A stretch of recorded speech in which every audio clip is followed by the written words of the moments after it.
Juan Carlos, estamos acá conversando del panorama político nacional, pero quisiéramos también hacer un comentario y felicitar a nuestra compañera de la Casa Globovisión. Pido su esfuerzo no solo por su belleza, sino también por cómo ella piensa, por su trabajo y por sus proyectos.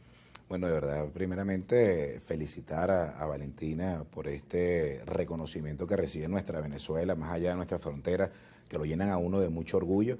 Y además es una fecha muy especial, Día de Nuestra Señora de la Candelaria, Sí. además una victoria bendecida por parte del esfuerzo que logró con todo su equipo y la acompañó. Y bueno, vaya lo mejor para ella y aquí en adelante con esa gran... Extranjeros, pues también tenemos que garantizar servicios públicos de calidad y hacer una serie, pues, también de trabajos importantes en nuestras vías, entre otros. También el tema de la educación al turista, ¿no?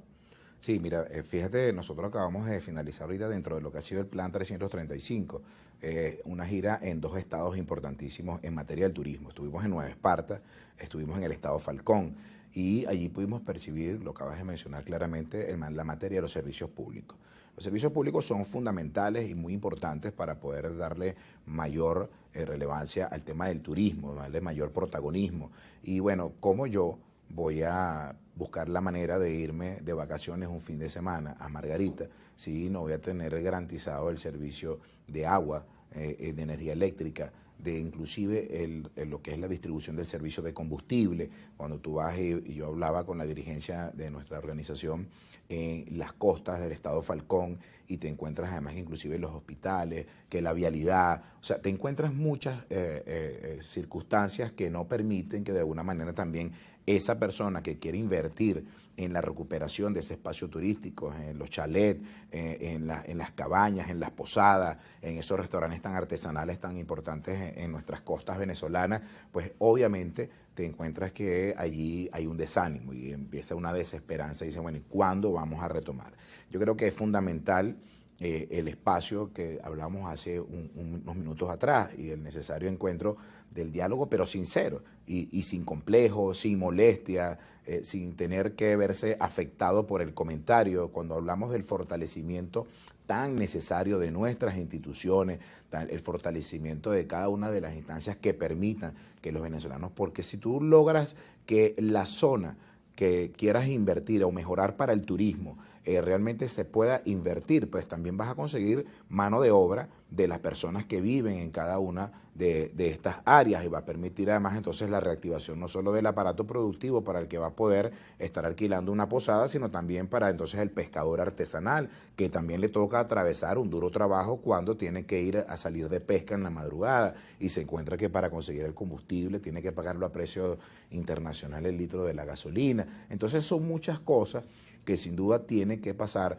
por un mecanismo de llamado de atención donde nos podamos encontrar. Yo creo que Porque hay muchos parte... detalles que encarecen esos costos y es parte de la problemática del turista nacional. Cuando queremos hacer pues, algún viaje, entendemos que los costos son muy elevados y muchas veces desde el sector comercial se nos explica esto, ¿no? Estos detalles que tienen que pasar o que tienen que pagar otros servicios aparte, o por ejemplo para garantizar el agua y la luz pagar una planta eléctrica o la realización de un pozo de agua, por ejemplo, ¿no? Entre otras cosas, pero es importante buscar el equilibrio de manera que también pueda beneficiar al turismo nacional, que la gente pueda también dar sus merecidas vacaciones a unos precios justos. Y sí, y adicionalmente a eso vamos a agregarle, por ejemplo, los pequeños y medianos productores, cuando te hablan en la vialidad agrícola y cuando te van a venderte un kilo de papa y lo venden a las ciudades principales para que lo puedan distribuir, pues ponle tú que entregan el precio a uno, pero en la venta final termina siendo 5.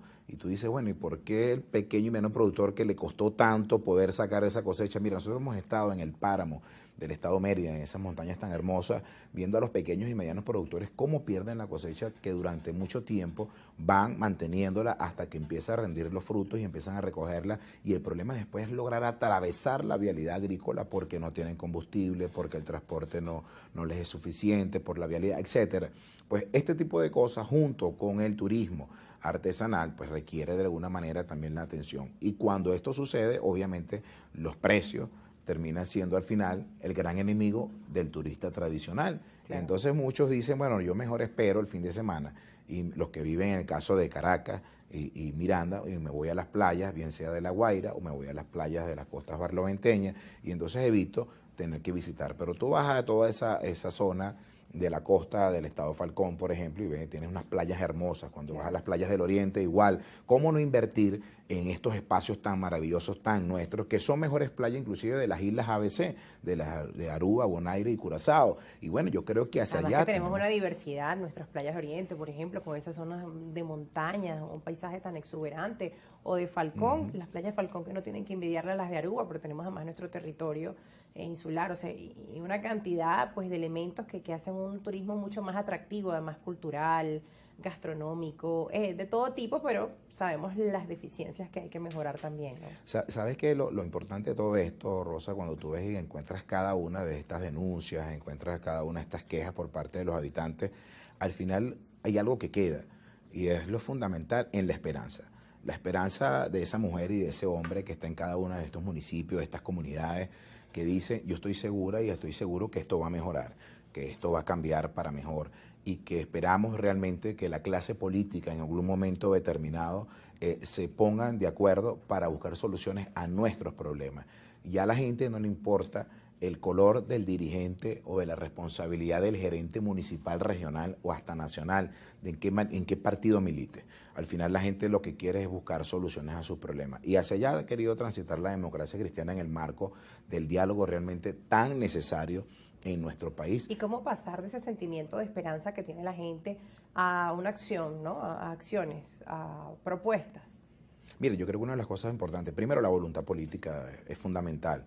Segundo, hablar con la verdad y reconocer cuando se equivoca, pero no es solo decir, yo me he equivocado, no es solo decir eso, es decir, mirar a la gente a los ojos y decirle, y pido perdón, y pido disculpas, y quisiera reponer, quisiera rectificar, quisiera reconocer y además respetar. Yo creo que ese ejercicio es fundamental para que podamos realmente construir una Venezuela posible, esa Venezuela tan necesaria que requieren las venezolanas y los venezolanos, los que están más allá de nuestras fronteras, los que se han quedado acá todavía haciendo grandes esfuerzos con ese sueño de esperanza que tú te consigues en cada comunidad. Yo digo, wow, mira, nosotros hemos recorrido 162 municipios en 18 estados de nuestra Venezuela en los últimos 14 meses y nos hemos encontrado infinidad de casos particulares, pero la esperanza de la gente sigue allí permanente. Ahora, ¿qué hacemos nosotros, la clase política, para buscar que esa esperanza de ese venezolano y de esa venezolana no se diluya simplemente en las diferencias que tienen que ver con las diatribas políticas y las adversidades, cuando hoy encontramos un poder ejecutivo que está debilitado en materia económica y que tiene que entender que tiene que sentarse con los privados, por ejemplo, que los modelos políticos sociales se desgastan en algunos momentos determinados, cuando realmente no nos abocamos a la búsqueda de soluciones de los problemas. Y hemos visto cambios en ese sentido, pero la gente quiere ver pues los resultados, ¿no? de esas acciones que se han venido dando. Al regreso de la pausa vamos a conversar ahora del panorama político nacional respecto al tema de las primarias. Eso y mucho más al regreso, así como sus preguntas desde nuestras cuentas en redes sociales, @argumentos_gb en Twitter, @argumentosgb en Instagram y mi cuenta en ambas plataformas, @rosa_.